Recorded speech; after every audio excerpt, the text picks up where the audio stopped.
Defending சாம்பியனான KKR ராஜஸ்தானை வீழ்த்தி அவங்களோட முதல் வெற்றியை பதிவு பண்ணிட்டாங்கப்பா. இப்படி வந்து சொல்கிற மாதிரி தான் இன்னைக்கு கேகேஆர் விசஸ் ராஜஸ்தான் மேட்ச் வந்துருந்துச்சுங்க. இந்த மேட்ச்சில் கேகேஆர் டாஸ் வின் பண்ணி ஃபஸ்ட்டு பவுலிங் வந்து சூஸ் பண்ணாங்க. ராஜஸ்தான் ஃபஸ்ட் பேட்டிங் பண்ணி நல்ல பர்ஃபார்மன்ஸை கொடுத்து கேகேஆருக்கு எதிராக பெரிய டார்கெட்டை கொடுப்பாங்கன்னு பார்த்தா ராஜஸ்தான் பேட்ஸ்மேன்ஸ் யாருமே உருப்படியான ஆட்டத்தை வெளிப்படுத்தலாங்க. எல்லா பேட்ஸ்மேன்ஸுமே வர வேகமாக அவுட் ஆக அப்படின்னு சொல்லி வர நடையக்கட்டுன்னு சொல்லிட்டு கிளம்பிட்டாங்க.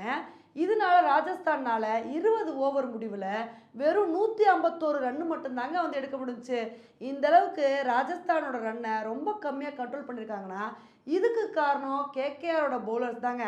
ஸ்பென்சர் ஜான்சன் மட்டும்தான் எனக்கு ஒரு விக்கெட் எடுத்தார். மற்றபடி கேகேஆரோட எல்லா பவுலர்ஸும் ஆளுக்கு 2 விக்கெட்டை பகிர்ந்து எடுப்போம் அப்படின்னு ரொம்ப சூப்பரான பவுலிங் பர்ஃபார்மன்ஸை கொடுத்து 2 விக்கெட் எடுத்துட்டாங்க. இதனால தான் ராஜஸ்தான் ரன்னை வந்து கண்ட்ரோல் பண்ண முடிஞ்சுச்சு. இதை வந்து பார்த்தோன்னே நம்ம என்ன எதிர்பார்த்தோம் அப்படின்னா, பரவாயில்லப்பா ராஜஸ்தான் பேட்டிங்கில் சொதப்பியிருக்காங்க, பவுலிங்கில் கொஞ்சம் நல்ல பர்ஃபார்மன்ஸை கொடுத்து இந்த ரன்னை வச்சு கூட டிஃபெண்ட் பண்ணுவாங்க அப்படின்னு தாங்க வந்து எதிர்பார்த்தோம். ஆனால் இன்றைக்கி மேட்ச்சில் நடந்ததே வேறு.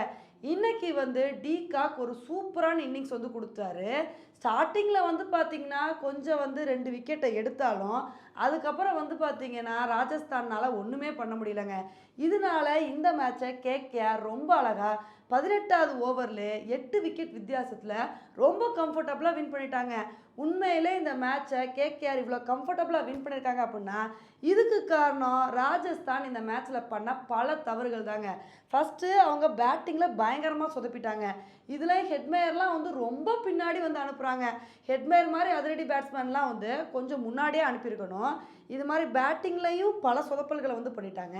சரி, பேட்டிங்கில் தான் சொதப்பிட்டோம், பவுலிங்லேயாவது நல்ல பர்ஃபார்மன்ஸை கொடுப்பாங்கன்னு பார்த்தா துஷார் தேஷ்பாண்டேவை போய் 16வது ஓவரில் வந்து கொண்டு வராங்க.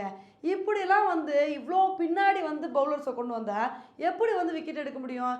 இதையெல்லாம் பார்க்கும்போதே தெரியுது ராஜஸ்தான் வந்து ஒரு பிளானே இல்லாமல் வந்து மேட்ச் விளாடுறாங்கன்னு சொல்லி. இதே மாதிரி ராஜஸ்தானோட பர்ஃபார்மன்ஸ் போச்சுன்னு வச்சுக்கோங்களேன், ரொம்ப கஷ்டங்க. ஏன்னா ஃபஸ்ட்டு மேட்சும் எஸ்ஆர்ஹெச் கிட்ட பலத்தடி வாங்கிட்டாங்க. செகண்ட் மேட்சாவது வின் பண்ணுவாங்கன்னு பார்த்தா இதுலேயும் ரொம்ப மோசமான தோல்வி வந்து அடைஞ்சிருக்காங்க. எப்பயுமே ஐபிஎல்லில் ராஜஸ்தான் ஸ்டார்டிங்கில் நல்ல பர்ஃபார்மன்ஸை கொடுப்பாங்க, அதுக்கப்புறம் தான் சொதப்பாங்க. ஆனால் இந்த தடவை என்னென்னா ஸ்டார்டிங்லேயே சொதப்ப ஆரம்பிச்சிட்டாங்க. இனிமேலாவது ராஜஸ்தான் நல்ல பர்ஃபார்மன்ஸை கொடுப்பாங்களா அப்படின்றத பொறுத்து வந்து பார்க்கலாம். ஓகே ஃப்ரெண்ட்ஸ், இந்த ஒரு மேட்சை பற்றி நீங்கள் என்ன நினைக்கிறீங்க அப்படின்றத என்னோட கமெண்ட் செக்ஷனில் வந்து போடுங்க. இதே மாதிரி இன்னொரு வீடியோவில் உங்களை வந்து மீட் பண்ணுறேன். Bye friends.